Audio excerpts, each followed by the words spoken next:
নিজের সৌন্দর্যের অহংকারে মগ্ন শাহজাদি বানু তার মা বাবার একমাত্র সন্তান ছিল। সে যখন ভ্রমণের জন্য বের হতো তখন লোকেরা নিজেদের ঘরে লুকিয়ে পড়ত, দরজা জানালা বন্ধ করে দিত, দোকানদাররা দোকানের পর্দা নামিয়ে দিত, পথচারীরা রাস্তা ছেড়ে পালিয়ে যেত। ভুলবশত কেউ রাস্তার মধ্যে অবস্থান করলে তার জন্য ছিল এক কঠোর আদেশ, সে যেই জায়গায় ছিল সেখানেই মুখ উল্টে মাটিতে পড়ে যাওয়া। যারা এই আদেশের বিরুদ্ধে যেত তাদের চোখে গরম লোহার রড ঢুকিয়ে দেওয়ার নিষ্ঠুর আইন ছিল। একদিন শাহজাদি বানু তার অনেক সঙ্গী রক্ষক সহ বাজারের মধ্য দিয়ে যাচ্ছিল। তখন বাজারের আরেকটা রাস্তা দিয়ে একজন বুড়ো মাছওয়ালা ঢুকল। তার দিকে আসা শাহজাদির দলের দিকে তাকিয়ে বুড়ো লোকটার কাছে এতটাও সময় ছিল না যে পালিয়ে কোথাও লুকিয়ে পড়বে। সে একজন দরিদ্র বুড়ো মাছওয়ালা ছিল। তার মাথার ওপরে মাছ ভর্তি ঝুড়ি ছিল। ঝুড়িটা ফেলে দিয়ে যদি সে মুখ উল্টে মাটিতে পড়ত তাহলে তার সব মাছ নষ্ট হয়ে যেত। দলটা তার কাছে এসে পৌঁছালো। শাহজাদির সৈনিকরা তাকে ধরে ফেলল। অহংকারী শাহজাদি তাকে দেখে সৈনিকদের আদেশ দিল, এই দুর্দান্ত সাহসী লোকটাকে বন্দী করো এবং শাসন সভার আদেশ অনুযায়ী 2 দিন পর এর চোখে গরম লোহা ঢুকিয়ে দাও।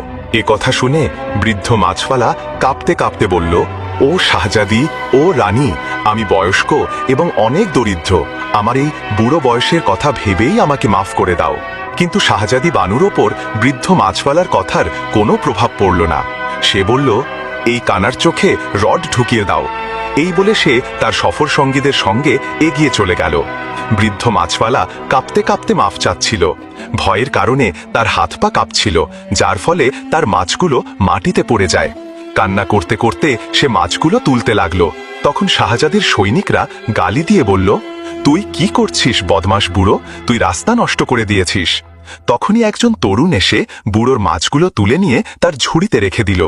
সৈনিকরা রেগে গিয়ে ওই তরুণকে বলল, ভাগ এখান থেকে, তোর নিজের কাজ কর যা। তরুণ ছেলেটা মনে মনে ঠিক করল শাহজাদিকে একটা উচিত শিক্ষা দিবে। শাহজাদিকে উচিত শিক্ষা দেবার জন্য তরুণ ছেলেটা যখন রাজপ্রাসাদের ভিতরে ঢোকার পথ খুঁজতে শাহজাদির প্রাসাদের কাছে গেল তখন দেখল ওখানে বেশ শক্ত পাহারা ছিল। প্রতিটি পদক্ষেপে শাহজাদির সৈনিকরা দাঁড়িয়েছিল। তার রাজপ্রাসাদের পাহারা ছিল খুবই শক্ত। সঠিক মুহূর্তের অপেক্ষায় সে ফিরে গেল।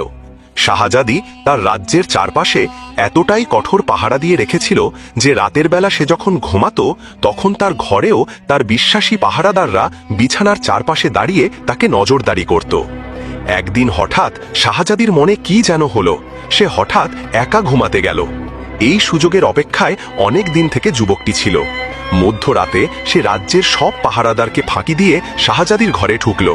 দেখল শাহজাদি ঘুমিয়ে পড়েছে। তার ঘরটা পুরো